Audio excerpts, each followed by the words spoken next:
നമസ്കാരം. നമ്മൾ ഡിസ്കസ് ചെയ്തുകൊണ്ടിരിക്കുന്നത് 9ാം ക്ലാസ്സിലെ 3ാമത്തെ ചാപ്റ്ററായ റിഡോക്സ് പ്രവർത്തനങ്ങളും രാസപ്രവർത്തന വേഗവും എന്ന ചാപ്റ്ററാണ്. കഴിഞ്ഞ ക്ലാസ്സിൽ ഒരു കെമിക്കൽ റിയാക്ഷൻ നടന്നു കഴിഞ്ഞാൽ അതിൽ ഓക്സിഡേഷനും റിഡക്ഷനും സംഭവിക്കുന്ന എലമെൻറ്റുകൾ ഏതൊക്കെയാണെന്ന് നമ്മൾ പഠിച്ചു. ഇന്നത്തെ ക്ലാസ്സിൽ ഓക്സിഡേഷൻ നമ്പർ എങ്ങനെ നമുക്ക് കണ്ടുപിടിച്ച് എഴുതാം.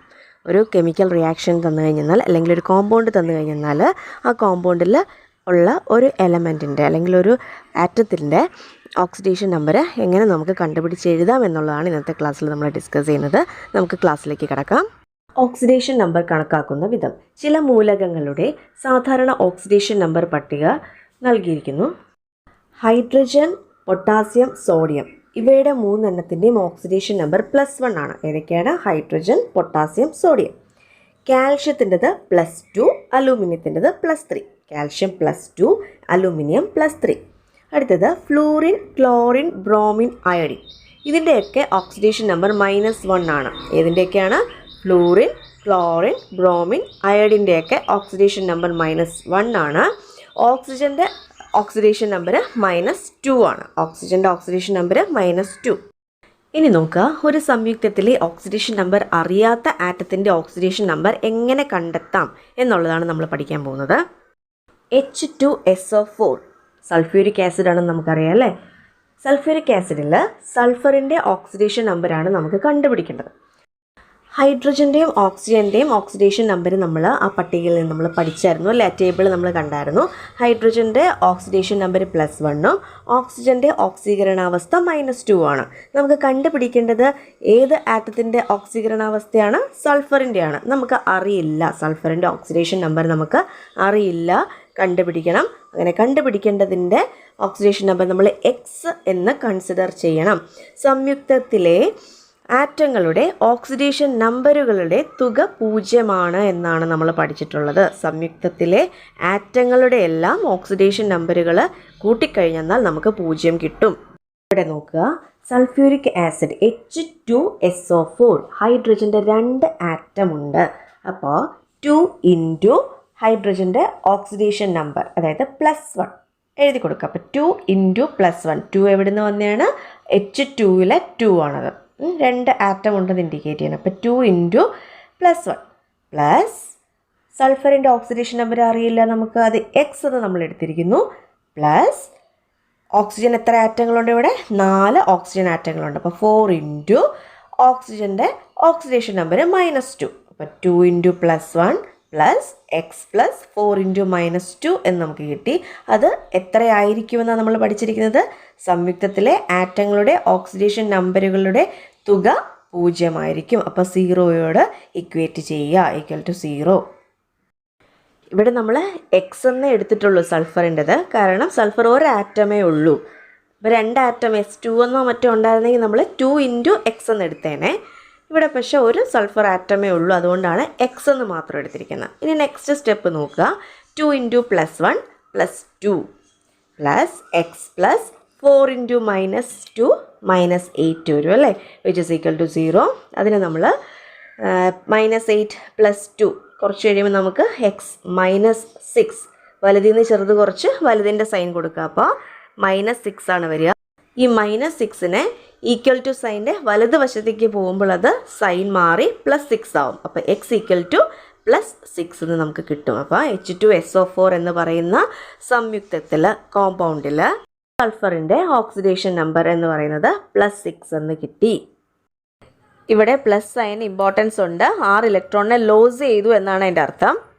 കോമ്പൗണ്ട് മാറുമ്പോൾ ഓക്സിഡേഷൻ നമ്പറിനും വ്യത്യാസം വരാം. ഇനി അടുത്ത എക്സാമ്പിൾ നോക്കാം. KMnO4 പൊട്ടാസ്യം പെർമാംഗനേറ്റ് ആണ്.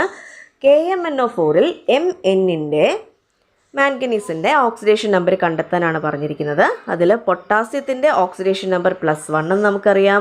ഓക്സിജൻ്റെ ഓക്സിഡേഷൻ നമ്പർ നമുക്കറിയാം -2 ആണ്. അപ്പോൾ പൊട്ടാസ്യത്തിൻ്റെ ഓക്സീകരണാവസ്ഥ +1, ഓക്സിജൻ്റെ ഓക്സീകരണാവസ്ഥ -2. Mnൻ്റെ ഓക്സീകരണാവസ്ഥ നമ്മളിവിടെ X എന്ന് എടുക്കുകയാണ്. നമുക്ക് അറിയാൻ വയ്യാത്തത് Mnൻ്റെതാണ്. അറിയാൻ വയ്യാത്ത ആളിനെ നമ്മൾ X ആയിട്ട് കൺസിഡർ ചെയ്യുന്നു. ഇവിടെയും X, അതായത് Mn എന്ന് പറയുന്നത് ഒരു ആറ്റമേ ഉള്ളൂ, അതുകൊണ്ട് നമ്മൾ X എന്ന് മാത്രമേ എടുക്കുന്നുള്ളൂ. അപ്പോൾ പൊട്ടാസ്യത്തിൻ്റെ ഓക്സിഡേഷൻ നമ്പർ +1 1 ഇൻറ്റു ഒരു പൊട്ടാസ്യം ആറ്റം അല്ലേ അവിടെ ഉള്ളൂ, കെ ഒന്നല്ലേ ഉള്ളൂ. അപ്പോൾ 1 × +1 പ്ലസ് എക്സ് പ്ലസ് ഓക്സിജൻ എത്ര ആറ്റം ഉണ്ട് ഇവിടെ, O4 ആണ്, 4 ആറ്റം ഉണ്ട്. അപ്പോൾ 4 × ഓക്സിജൻ്റെ ഓക്സിഡേഷൻ നമ്പർ -2, 4 × -2 എന്തിനോട് ഇക്വേറ്റ് ചെയ്യണം, 0യോട്, =0. അപ്പോൾ +1 പ്ലസ് എക്സ് പ്ലസ് 4 × -2 -8 വരും, വിച്ച് ഈസ് ഈക്വൽ ടു 0. അപ്പോൾ വലുതിൽ നിന്ന് ചെറുത് കുറച്ച് വലുതിൻ്റെ സൈൻ കൊടുക്കുക. അപ്പോൾ x -7 = 0 എന്ന് വരും. x = -7 ഈക്വൽ സൈൻ്റെ വലതുവശത്തേക്ക് കൊണ്ടുപോകുമ്പോൾ അതിൻ്റെ സൈൻ മാറി +7 ആവും. അപ്പോൾ x = +7. അപ്പോൾ KMnO4 പൊട്ടാസ്യം പെർമാംഗനേറ്റ് എന്ന് പറയുന്ന കോമ്പൗണ്ടിൽ മാംഗനീസിൻ്റെ ഓക്സിഡേഷൻ നമ്പർ എത്രയെന്ന് കിട്ടി, x = 7 എന്ന് നമുക്ക് ഉത്തരം കിട്ടി. ഇവിടെയും പ്ലസ് സൈനാണ്, 7 ഇലക്ട്രോൺസിനെ ലോസ് ചെയ്തു. അടുത്തത് നമ്മൾക്ക് കുറച്ച് എക്സാമ്പിൾസ് സ്വന്തമായിട്ട് വർക്കൗട്ട് ചെയ്ത് നോക്കാം. MnO2, Mn2O3, Mn2O7 പലതരം കോമ്പൗണ്ടുകൾ തന്നിട്ടുണ്ട് മാംഗനീസ് അടങ്ങിയിട്ടുള്ള. ഇവയിൽ Mnൻ്റെ ഓക്സിഡേഷൻ നമ്പർ കണ്ടെത്താനാണ് പറഞ്ഞിരിക്കുന്നത്. അപ്പോൾ കോമ്പൗണ്ടുകൾ മാറുന്നതനുസരിച്ച് ഓക്സിഡേഷൻ നമ്പറിന് വേരിയേഷൻ വരാം. അപ്പോൾ നമുക്കൊന്ന് ഓരോന്നായിട്ട് വർക്കൗട്ട് ചെയ്ത് നോക്കാം. മാംഗനീസ് ഡയോക്സൈഡ് നമുക്ക് നോക്കാം. MnO2 oxidation number of oxygen നമുക്കറിയാം -2 ആണ്. ഓക്സിഡേഷൻ നമ്പർ ഓഫ് മാംഗനീസ് നമ്മൾ എക്സ് എന്ന് എടുക്കുന്നു, അൺനൗൺ ആണ്, നമുക്കറിയില്ല, കണ്ടുപിടിക്കേണ്ടതാണത്. അപ്പോൾ നോക്കുക, എക്സ് പ്ലസ് 2 × -2 = 0. എക്സ് എന്ന് പറയുന്നത് മാംഗനീസിൻ്റെ ഓക്സിഡേഷൻ നമ്പറായിട്ട് എടുത്തിരിക്കുന്നതാണ്. ഒരു മെഗ്നീഷ്യം ആറ്റമേ ഉള്ളതുകൊണ്ട് എക്സ് പ്ലസ് O2 2 ആറ്റങ്ങളുണ്ട് ഓക്സിജന്.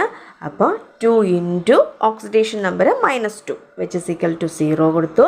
നെക്സ്റ്റ് സ്റ്റെപ്പ് എന്ത് വരും, x - 4 = 0.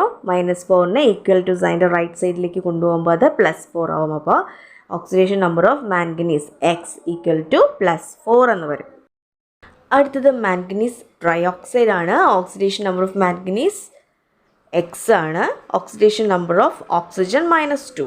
അപ്പോൾ മാംഗനീസിൻ്റെ ഓക്സിഡേഷൻ നമ്പറാണ് നമുക്ക് കണ്ടുപിടിക്കേണ്ടത്. അപ്പോൾ ഇവിടെ നോക്കുക, Mn2 ആണ്, 2 ആറ്റങ്ങളുണ്ട് മാംഗനീസിന് ഇവിടെ. അപ്പോൾ 2 × x എന്ന് കൊടുക്കുക, പ്ലസ് ഓക്സിജൻ 3 ആറ്റംസ് ആണുള്ളത്, O3 ആണല്ലേ. അപ്പോൾ 3 × -2. അപ്പോൾ 2 × x പ്ലസ് 3 × -2 = 0. നെക്സ്റ്റ് സ്റ്റെപ്പിൽ എന്ത് വരും, 2x -6 which is equal to 0. അപ്പോൾ 2x = -6നെ ഈക്വൽ ടു സൈൻ്റെ റൈറ്റ് സൈഡിലേക്ക് കൊണ്ടുപോയപ്പോൾ അത് +6 ആയി. x = +6 / 2. 2xൽ 2 കൊണ്ട് എക്സിനെ മൾട്ടിപ്ലൈ ചെയ്തിരിക്കുന്നത്. അപ്പോൾ ഈക്വൽ ടു സൈൻ്റെ റൈറ്റ് സൈഡിലേക്ക് 2 പോകുമ്പോൾ ഡിവൈഡ് ചെയ്യണം. +6 / 2 = +3. അപ്പോൾ Mn2O3 എന്ന് പറയുന്ന കോമ്പൗണ്ടിലെ മാംഗനീസിൻ്റെ ഓക്സിഡേഷൻ നമ്പർ എന്ന് പറയുന്നത് +3 എന്ന് കിട്ടി. അടുത്തത് Mn2O7 ആണ്. ഡൈ മാംഗനീസ് പെൻറ്റോക്സൈഡ് ആണ് Mn2O7 കെമിക്കൽ നെയിം അതിൻ്റെ. ഇനി oxidation number of manganese x ആണ്, നമുക്ക് കണ്ടുപിടിക്കണം. Oxidation number of oxygen -2. അപ്പോൾ നോക്കുക, മാംഗനീസ് 2 ആറ്റങ്ങളുണ്ട് ഇവിടെ. 2 × x പ്ലസ് O7 ആണ്, 7 ആറ്റങ്ങളാണ് ഓക്സിജൻ ഉള്ളത്. അപ്പോൾ 7 × -2 = 0 എന്ന് വരും. നെക്സ്റ്റ് സ്റ്റെപ്പിൽ നമ്മൾ -14നെ ഈക്വൽ ടു സൈൻ്റെ റൈറ്റ് ഹാൻഡ് സൈഡിലേക്ക് കൊണ്ടുപോകുന്നു. അപ്പോൾ 2x = 14 എന്ന് വരുന്നു. ഇനി 2നെ x കൊണ്ട് മൾട്ടിപ്ലൈ ചെയ്തിരിക്കുകയാണ്, അതിന് റൈറ്റ് ഹാൻഡ് സൈഡിലേക്ക് പോകുമ്പോൾ 14 / 2 എന്ന് വരും. നമുക്ക് എന്ത് കിട്ടും ഉത്തരം, x = +7. അപ്പോൾ Mn2O7 എന്ന് പറയുന്ന കോമ്പൗണ്ടിൽ മാംഗനീസിൻ്റെ ഓക്സിഡേഷൻ നമ്പർ എന്ന് പറയുന്നത് +7 ആണ്. മാംഗനീസിൻ്റെ പ്രത്യേകത നോക്കുക, ഓരോ കോമ്പൗണ്ടിലും ഓരോ ഓക്സിഡേഷൻ സ്റ്റേറ്റ് ആണ് കാണിക്കുന്നത്. എല്ലാത്തിലും ഇലക്ട്രോണിനെ ലോസ് ചെയ്യുകയാണ് ചെയ്യുന്നത്. ഓക്സിഡേഷൻ ആണ് എല്ലാ കേസിലും മാംഗനീസിന് സംഭവിക്കുന്നത്. അയോണുകളെ സംബന്ധിച്ച് അവയുടെ ചാർജും ഓക്സിഡേഷൻ നമ്പരും തുല്യമാണ്. Fe2+ൽ 2+ എന്ന് പറയുന്നതിൻ്റെ ചാർജും +2 എന്ന് പറയുന്നതിൻ്റെ ഓക്സിഡേഷൻ നമ്പറുമാണ്. Fe3+ൽ അതിൻ്റെ ചാർജ് 3+ഉം ഓക്സിഡേഷൻ നമ്പർ +3ഉമാണ്. ഇനി കോപ്പറിൽ 2+ ആണ് അതിൻ്റെ ചാർജ്, അതിൻ്റെ oxidation number +2. Next topic redox പ്രവർത്തനങ്ങൾ അഥവാ redox reactions. H2+Cl2 gives 2HCl. ഈ പ്രവർത്തനത്തിൽ ഓക്സീകരണം നടക്കുന്നത് ഏത് ആറ്റത്തിനാണ്? ഇലക്ട്രോണുകളെ വിട്ടുകൊടുക്കുന്ന ആറ്റത്തിന്, അല്ലേ, അത് ഹൈഡ്രജൻ ആണ്. ഇതിൽ നിരോക്സീകരണം നടക്കുന്നതോ ഇലക്ട്രോണുകളെ സ്വീകരിക്കുന്ന ആറ്റത്തിനത് ക്ലോറിനാണ്. ഈ രണ്ട് പ്രവർത്തനങ്ങളും ചേർന്നാണല്ലോ പൂർണ്ണമായ രാസപ്രവർത്തനം ഉണ്ടാവുന്നത് അല്ലേ? ഓക്സിഡേഷനും റിഡക്ഷനും ചേർന്നിട്ട് തന്നെയാണ് കെമിക്കൽ റിയാക്ഷൻ നടക്കുന്നത്. H2+Cl2 gives to HCl. ഇവിടെ ഓക്സീകരണവും നിരോക്സീകരണ പ്രവർത്തനവും ഒരേ സമയം തന്നെ നടക്കുന്നു. അതിനാൽ ഇവ രണ്ടും ചേർത്ത് റിഡോക്സ് പ്രവർത്തനം എന്ന് പറയുന്നു. അപ്പോൾ റിഡോക്സ് പ്രവർത്തനത്തിൽ ഓക്സിഡേഷനും റിഡക്ഷനും നടക്കുന്നുണ്ട്. രണ്ടും കൂടെ ചേർത്തിട്ടാണ് നമ്മൾ റിഡോക്സ് റിയാക്ഷൻ എന്ന് പറയുന്നത്. മറ്റ് ചില ഉദാഹരണങ്ങൾ കൊടുത്തിട്ടുണ്ട്. Magnesium plus fluorine gives magnesium fluoride, Mg+F2 gives MgF2. Next sodium plus chlorine gives sodium chloride, 2Na+Cl2 gives 2NaCl. Magnesium ഫ്ലൂറൈഡിൻ്റെ ഫോർമേഷനിൽ മെഗ്നീഷ്യം ഇലക്ട്രോണുകളെ വിട്ടുകൊടുക്കുന്നത് കൊണ്ട് ഓക്സിഡേഷൻ സംഭവിക്കുന്ന മെഗ്നീഷ്യത്തിനാണ്, ഫ്ലൂറിനാണ് ഇലക്ട്രോണുകളെ സ്വീകരിക്കുന്നത്. അതുകൊണ്ട് ഫ്ലൂറിന് റിഡക്ഷൻ സംഭവിക്കുന്നു. സോഡിയം ക്ലോറൈഡിൻ്റെ ഫോർമേഷനിൽ സോഡിയമാണ് ഇലക്ട്രോണിനെ വിട്ടുകൊടുക്കുന്നത്, അതിന് ഓക്സിഡേഷൻ സംഭവിക്കുന്നു. ക്ലോറിൻ ഇലക്ട്രോണുകളെ സ്വീകരിക്കുന്നത് കൊണ്ട് ക്ലോറിന് റിഡക്ഷനാണ് സംഭവിക്കുന്നത്. ഇതൊക്കെ എന്തിന് എക്സാമ്പിളുകളാണ്? റിഡോക്സ് റിയാക്ഷന് എക്സാമ്പിളുകളാണ്. ഇതെല്ലാം നമ്മൾ ഡീറ്റെയിൽഡ് ആയിട്ട് കെമിക്കൽ ബോണ്ടിങ് എന്ന് പറയുന്ന ചാപ്റ്ററിൽ വരച്ച് പഠിച്ചതാണ്, ഏതൊക്കെ ബോണ്ടിങ് ആണ് ഇതിലുള്ളതെന്നൊക്കെ. ഒരു റിഡോക്സ് പ്രവർത്തനത്തിൽ ഓക്സീകാരിക്ക് നിരോക്സീകരണവും നിരോക്സീകാരിക്ക് ഓക്സീകരണവുമാണ് സംഭവിക്കുന്നത് അല്ലേ? ഒരു കെമിക്കൽ റിയാക്ഷനിൽ ഓക്സിഡൈസിങ് ഏജൻറ്റിന് റിഡക്ഷനും സംഭവിക്കുന്നു, റെഡ്യൂസിങ് ഏജൻറ്റിന് ഓക്സിഡേഷനും സംഭവിക്കുന്നു. അപ്പോൾ ഇന്നത്തെ ക്ലാസ്സിൽ ഒരു കോമ്പൗണ്ടിൽ നിന്ന് ഒരു ആറ്റത്തിൻ്റെ അൺനോൺ ആയിട്ടുള്ള ഓക്സിഡേഷൻ നമ്പർ എങ്ങനെ കണ്ടുപിടിച്ചെഴുതാമെന്നാണ് നമ്മൾ പഠിച്ചത്. ക്ലാസ് എല്ലാവർക്കും മനസ്സിലായെങ്കിൽ, ഇഷ്ടപ്പെട്ടുവെങ്കിൽ സപ്പോർട്ട് ചെയ്യുക. താങ്ക്